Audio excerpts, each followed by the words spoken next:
नमस्कार शोधार्थियों। YouTube channel सुधा उपाध्याय के सौजन्य से क्योंकि कहना ज़रूरी है, आज इस श्रृंखला में हम अपने बेहद प्रिय वरिष्ठ साथी मुकेश मानस जी के साथ हैं। साथियों, आज 4 अक्टूबर है। हमारा यह साथी हम सबके बीच आज पार्थिव रूप में न होकर भी उनकी रचनाएं, उनकी सृजनधर्मिता, उनकी सक्रिय जीवन शैली, साहित्य व समाज प्रेम, समर्पित व्यक्तित्व आज भी हम सबके बीच मौजूद है। मुकेश मानस को याद करते हुए आज उनकी स्मृतियों में मैं उनकी कुछ कविताओं का पाठ करूंगी साथियों।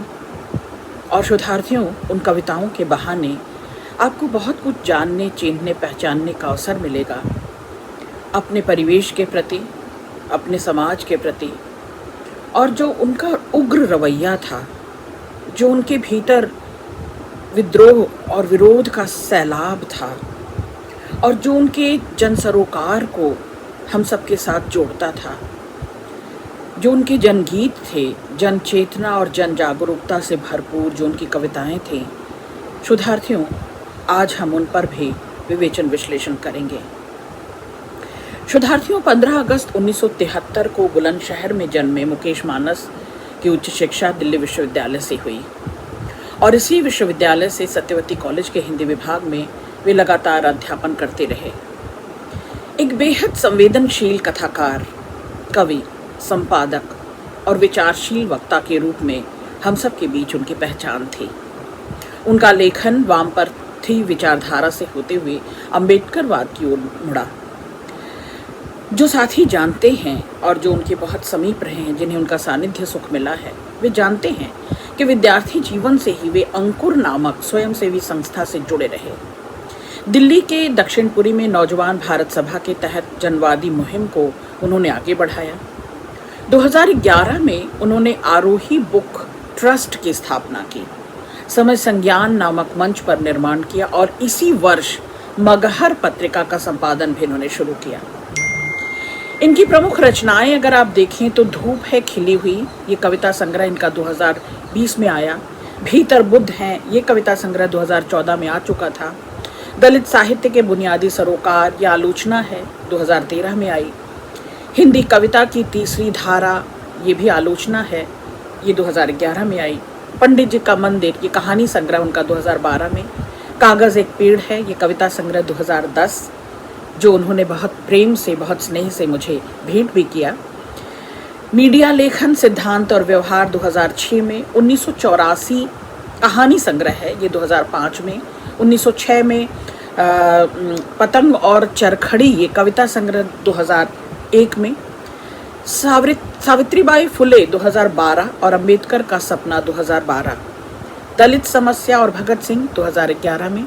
उनके द्वारा किए गए प्रमुख अनुवाद अगर आप देखें तो एमएन रॉय कृत संस्कृति के दौर का भारत, ये 2006 में प्रकाशित हुआ।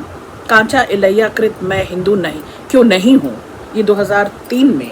Y I am not a Hindu और एमएन रॉय के इंडिया इन ट्रांजिशन का हिंदी में अनुवाद इन्होंने किया। शोधार्थियों, मेरे पसंद की उनकी पहली कविता है भेड़िए। भ्रम मत पालो कि वेद पुराण पढ़कर भेड़िए सभ्य हो जाते हैं।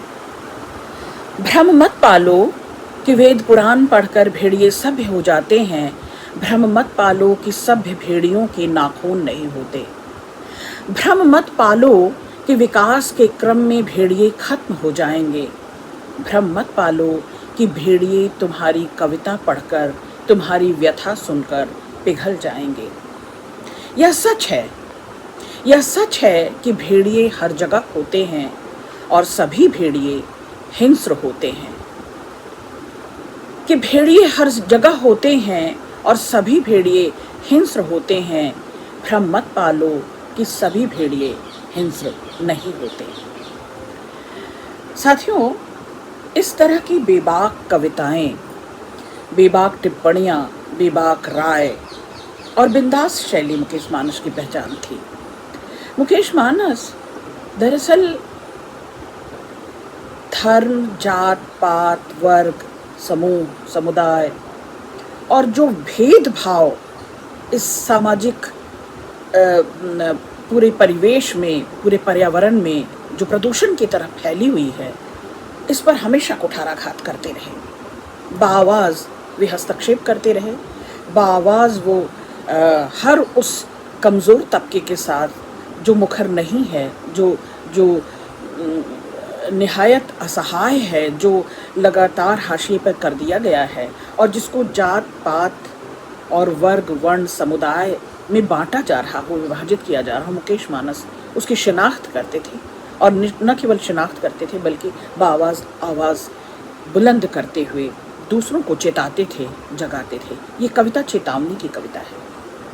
भेड़िए ही हिंसक हों, क्रूर हों, ऐसा नहीं है।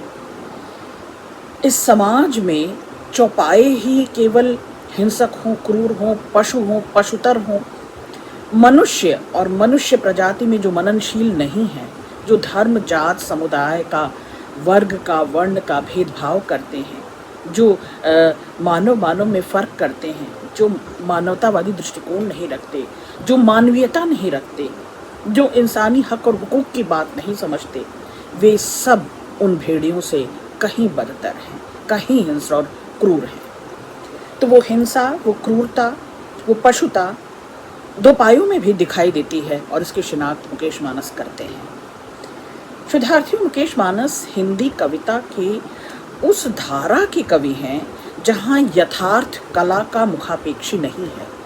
कला के लिए बहुत होगी तो ये जोखिम है मानवता के लिए। सामाजिक विडंबनाओं को, सामाजिक विद्रूपताओं को, बदसूरती को, कलंक को न केवल चिन्हते हैं बल्कि चिन्हित करते चलते हैं, उसको रेखांकित करते चलते हैं और सांस्कृतिक विद्रूपताओं को, उनके कड़वे काले सच को उघार कर सामने ला देते हैं।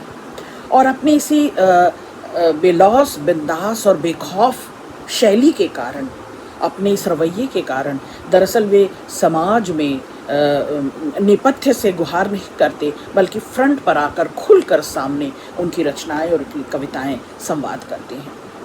शोधार्थियों, इन पांचों कविताओं में आप इस मुहिम को और इस शैली को, इस स्टाइल को पहचान पाएंगे। कवि यूं ही अपने कविलोक से चुनकर या अपने आसपास से चुनकर अपनी संवेदन, स्मृतियों और अनुभव पर ही नहीं लिखता है, बल्कि जो लिखने के लिए वो जो शैली अपनाता है उसमें उसका सरोकार दिखाई देता है, झांकता है। और मुकेश मानस का सरोकार जन सरोकार है। जीवन की गति को पकड़ते हुए, कविता को लय में बांधते हुए, और लय जीवन की लय से कहीं अलग नहीं हो पाती, कहीं बेताला या बेसुरी नहीं हो पाती। ये आप इन पांच कविताओं के द्वारा भी जान पाएंगे।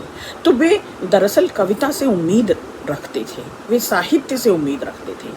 हम साथियों से और हम आंदोलन धर्मी जो रचनाकार हैं, जो लिख रहे हैं, उनसे उम्मीद रखते थे। तो उनकी इस आस्था को सैल्यूट करते हैं आज। और आज उनकी पुण्यतिथि पर हम उनकी कविताओं के द्वारा उन्हें याद करते हुए दरअसल अपनी आंदोलन धर्मी श्रद्धांजलि, उनके मुहिम को, उनके आंदोलन को, उनके लक्ष्य को हम कहीं दूर तक ले जाएं और हम हमराही बने, हम जुबां बने, ऐसी कामना शोधार्थियों आपसे भी करती हूँ। तो इन कविताओं में जो आज 5 कविताएं मैं आपके सामने पढ़ूंगी, इनमें वही अनुभव, वही स्मृतियाँ और वही संवेदना धधक रही है, बल्कि धड़क रही है। और ये एक ओज के साथ, त्वरा के साथ, तेज के साथ दूर दूर तक फैलेगी संभावनाओं के साथ। दूसरी कविता है, ये कविता मुझे विशेष प्रिय है और उनके मुख से कई बार सुनी है। राजा जनता सोती है तो और सुलाओ। राजा जनता रोती है तो और रुलाओ। राजा जनता गाती है तो क्यों गाती है। जाओ जाकर पता लगाओ और भरमाओ। राजा जनता आती है, कोई गाना गाती है। आती है तो सावधान तुम हो जाओ। जिस कुर्सी पर हम बैठे हैं उसे छिपाओ, जनता को जाकर टकराओ, जनता को जाकर टरकाओ, ना टरके तो पुलिस बुलाओ, मार मूर कर उसे भगाओ, ना भागे तो गोली दागो, ना भागे तो गोली दागो। ठहरो ठहरो, गोली से तो अच्छा प्यारे इस जनता को धर्म दिखाओ, गोली से तो अच्छा प्यारे इस जनता को धर्म दिखाओ। धर्म नाम पर लड़ लड़कर मर जाएंगी, नाम धर्म का होगा प्यारे, नाम धर्म का होगा प्यारे, अपनी कुर्सी बच जाएगी, अपनी कुर्सी बच जाएगी। शुद्धार्थियों, इस पॉलिटिकल कविता में, सटायर में, इस राजनीति के जो कुचक्र हैं, जो कुचाल हैं, जो कुनीतियां हैं, और इस पूरी षड्यंत्र का पर्दाफाश इस कविता में मुकेश मानस करते हैं। और वो आपको देखने की, चिन्हने की, पहचानने की, चेतावनी की आंख भी देते हैं, दृष्टि भी देते हैं। उस दृष्टि को सल्यूट, जो आपको भी जगाती है, आपको उस सरोकार से जोड़ती है और आपको उनकी कुचाल समझाकर, उनकी कूटनीतियों को समझाकर सावधान करती है। और यदि आप तब भी सावधान नहीं होते, दरअसल ये अपने वर्चस्व के लिए लड़ रहे हैं, ये अपनी दबदबे को, अपने साख को बनाए रखने के लिए, अपनी कुर्सी को बचाए रखने के लिए जनता के सामने केवल अश्लील स्वांग भरते हैं, नाटक करते हैं। तो ऐसे राजा को घेर कर किस तरह से हमें जवाब देना है और किस तरह से हमें दो टोक उससे सवाल करना है, मुकेश मानस की कविता यह भी सिखाती है। एक दूसरी कविता, इतिहास वहां से शुरू करो जहां हम थे अपने समूचे जिस्म और पूरे व्यक्तित्व के साथ, जिन्हें हर लिया था तुमने अपनी कुटिलताओं से। इतिहास वहां से शुरू करो जहां सिर थे हमारी गर्दनों पर, जिन्हें कब्जा लिया था तुम्हारी क्रूर इच्छाओं ने। इतिहास वहां से शुरू करो जहां से काट लिए गए थे हमारे हाथ, उंगलियां और अंगूठे। इतिहास वहां से शुरू करो जहां से हमारे घर हमारे नहीं रहे, हमारे बच्चे, हमारे सपने हमारे नहीं रहे। इतिहास वहां से शुरू करो जहां अपने गुलाम शरीर और अपंग व्यक्तित्व के साथ हमने शुरू किया था एक दुर्बोध और यातनापूर्ण सफर। हम इस सभ्यता की उपेक्षित अस्मिताएं हैं, हम इस सभ्यता की उपेक्षित अस्मिताएं हैं, यही हमारी सभ्यता है। हम इस इतिहास से निकाले गए नायक हैं, यही हमारा इतिहास है। मगर हम भुला चुके इतिहास, इतिहास गया बीत गए इतिहास से अब कुछ नहीं हासिल। अब वर्तमान हैं हम, इतिहास नहीं। अब वर्तमान हैं हम, इतिहास नहीं। शक्तिमान हैं हम, उपहास नहीं। कविता की आखिरी दो पंक्तियां दरअसल हाशिए पर जो लोग छोड़ दिए गए, छूट गए, या किसी षड्यंत्र के कारण जिनको अनदेखा कर दिया गया, अनजीना कर दिया गया, जिनको दर्ज नहीं कराया गया, जिनका कोई दस्तावेजीकरण नहीं हुआ, जिनको सम्मानित ढंग से गणना में शामिल नहीं किया गया, जिनको बराबरी का हक और अधिकार नहीं मिला, जो मुखर नहीं हुए, जो इतिहास के पन्नों में नेपथ्य में कहीं दब कर छूट छिटक गए, उन सब को दरअसल मुकेश मानस अपनी इस कविता में याद कर रहे हैं। और न केवल याद कर रहे हैं बल्कि चेता रहे हैं कि अतीत जो भी कुछ रहा हो, अतीत में जो भूल गलतियां हुई, अतीत में जो पक्षपातपूर्ण रवैया हुआ, वर्तमान में वह होने से बचाना होगा। हम सभी जो आंदोलन धर्मी लोग हैं, जो हितू हैं, जो समाज का हित चाहते हैं, जो एक साम्यवाद चाहते हैं, जो एक समता की बराबरी का हक सबके लिए बराबर चाहते हैं, और जो मानवता के पक्षधर हैं, उन सब को चेता रहे हैं। उन सब को दरअसल मुकेश मानस उद्बोधित कर रहे हैं अपने इस कविता के द्वारा कि आप सब तैयार हो जाएं, क्योंकि अब हम वर्तमान हैं। अब हम नेपथ्य से गुहार नहीं करते हैं, अब हम केंद्र में आकर, सामने आकर हम अपने उस अतीत को बताकर, जताकर, बार बार उसे दोहराने से आपको बचाना चाहते हैं। और अब अपनी शक्ति को पहचाने, अपने सामर्थ्य को पहचाने, अपनी कुव्वत काबिलियत को पहचाने। अब उपहास का विषय बनना नहीं है और अब बार बार हाशिए पर और नेपथ्य से जाकर गुहार चीत्कार की ज़रूरत नहीं है, ललकार की ज़रूरत है, यलगार की ज़रूरत है। बेहतरीन कविता। अगली कविता, पार्टी के भीतर वो चाहते हैं। दरअसल ये पूरी कविता मार्क्सवाद, सो कॉल्ड तथा कथित मार्क्सिज्म जो मार्क्सवाद है उस पर तंज कर रहे हैं, उस पर चोट कर रहे हैं मुकेश मानस। और सचमुच में ऐसे मार्क्सवादियों की शिनाख्त हो चुकी है जो ऊपर से कुछ और दिखाई देते हैं और भीतर से उनका रवैया, उनका व्यवहार, उनका बोल बर्ताव, उनका आचरण, उनका रहन सहन, उनकी पूरी जीवन शैली बाहर और भीतर से मेल नहीं खाती। पार्टी के भीतर वो चाहते हैं समाज में बदलाव, पार्टी से बाहर वो चाहते हैं अपनी माली हालत में सुधार। पार्टी के भीतर वो चाहते हैं एकदम अनुशासित तंत्र, पार्टी के बाहर उन्हें चाहिए जनतंत्र और सिर्फ जनतंत्र। पार्टी के भीतर वो होते हैं हार्डकोर मार्क्सवादी, पार्टी के बाहर वो होते हैं अध कचरे आध्यात्मवादी। पार्टी के भीतर वे होते हैं एकदम डिलक्स, पार्टी के भीतर वो होते हैं एकदम डी क्लास, पार्टी के बाहर वो होते हैं खुद के लिए ए क्लास। पार्टी के भीतर उनका सिद्धांत समाजवाद मार्क्सवाद, पार्टी के बाहर उनका सिद्धांत केवल जातिवाद जातिवाद अवसरवाद अवसरवाद। ऐसा कहने के लिए बहुत मादा चाहिए, ऐसा कहने के लिए, बल्कि सच को सच सच बयान करने के लिए, जोखिम उठाने के लिए एक जज्बा चाहिए, एक जुनून चाहिए। और ये जज्बा, ये जुनून मुकेश मानस की कविताओं की, मुकेश मानस के व्यक्तित्व की पहचान रही है। जो साथी, जो समवयस्क, जो स्नेही और जो उनके वरिष्ठ कनिष्ठ उनके साथ थे इस मुहिम में, वे सब उनको बहुत अच्छे से जानते चिन्हते पहचानते हैं कि चाहे उनकी रचनाएं हों या उनका जीवन शैली, उसमें कोई फांक नहीं था, कोई दरार नहीं था, कोई भेदभाव नहीं था।